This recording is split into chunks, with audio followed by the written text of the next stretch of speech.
I mean, as you've acknowledged, Sir Roderick, and it's a sort of truism, but 9/11 did change everything.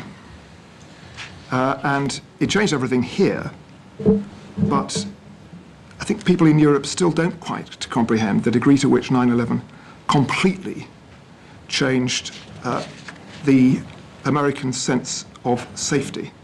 And this was, after all, they had help Pearl Harbor, but I think I'm right in saying that there had not been that loss of life on the American mainland since the Civil War. Maybe wrong, but I think that's accurate. They'd had no bombing in the Second War. I mean, apart from Pearl Harbor, which was traumatic, but some thousands of miles away from their mainland. And they'd got this very strong sense of exceptionalism, that they were exceptionalists in many ways, including their own safety. That was shattered on the 11th of September.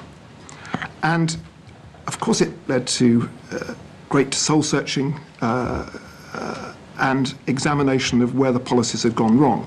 And what that led to was a clear agreement in the United States, but a consensus across the world, that a policy of simply tolerating failing and failed states was unacceptable. And there was a stark example of Afghanistan, where, for a variety of reasons, because the Soviet Union had been profoundly unsuccessful in Afghanistan, but to be blunt, the West had helped to create the monster of the Taliban by funding the Mujahideen in Afghanistan against the Soviets. Everybody had thought this is all very difficult, and provided they don't cause a threat to international peace and security, if they carry on being bloody to their own people, well, we'll just have to, as it were, hold our nose.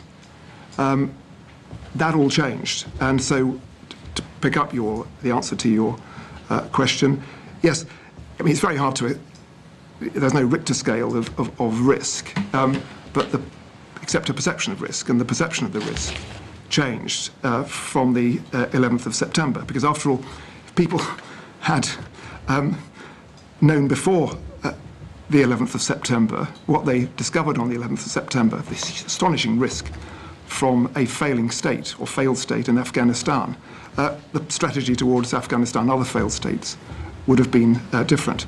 Could I just directly answer the other question, which was about 1409? We did indeed finally get 1409 in May of 2002.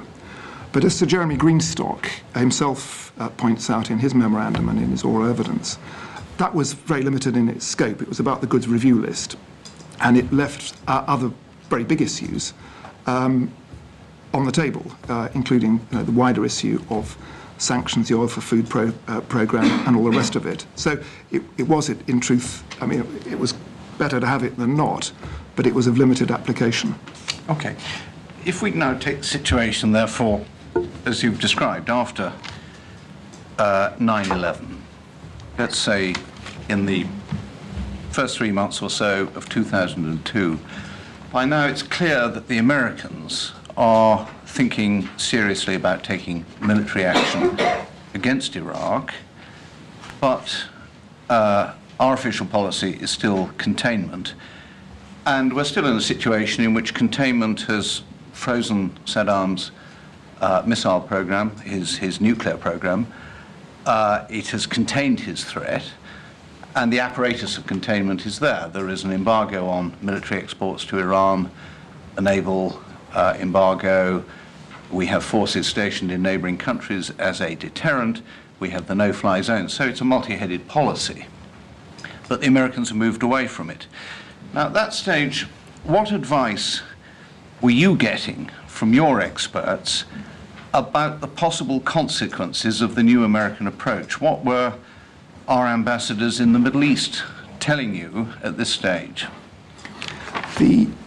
I don't recall in the late part of 2001 and the early part of 2002 getting much advice from ambassadors about a change of policy in respect of the Americans. I mean, the advice came through thick and fast a bit later. Well, So if I may just say this, I mean, as you're aware, Sir Roderick, the policy of regime change in Iraq was one that went back to 1998 in an act of Congress signed by Bill Clinton. So that was the official policy, and it's actually of great importance that is recognised. It was, as it were, a fact that was their policy. What changed was not the policy qua the policy, but their decision, or the beginnings of a decision, that post 9/11 they should do something about it. What was the reaction, as I picked up from talking to foreign ministers in the region? There was anxiety about it. I mean, I have to say, I don't particularly recall a stream of telegrams coming in at that stage, although I can check the record. But for sure, there was some anxiety about it, and it wasn't with the idea of there being a next day when Saddam was not there. There was a concern about dislocation across the region by the process. I mean, there were very, very few leaders elsewhere in the Middle East who had a good word to say for Saddam, and amongst other things, of course, he wasn't regarded as a good Muslim. But they'd all built up arrangements with the Iraqi regime. Jordan and Syria and Turkey were big conduits for smuggling. They had, again, vested interest there, so it was complicated. But if we come back, let's not be time-bound, but about precisely when you were getting particular kinds of advice, but what was the generality of view that you were getting from your ambassadors around the Middle East about the likely consequences if military action was taken to topple Saddam Hussein? Well, it varied, is the answer, but there was a consistent theme in the advice, which actually continued through to the early stages of 2003, which was concern that there would be real problems on the street in their own countries, and the disruption this might cause to the status quo of the governments in those Arab countries, few of whom had a popular mandate. I mean, as it happened, looking at the consequences of military action, none of that sort of conflagration on the streets took place, interestingly.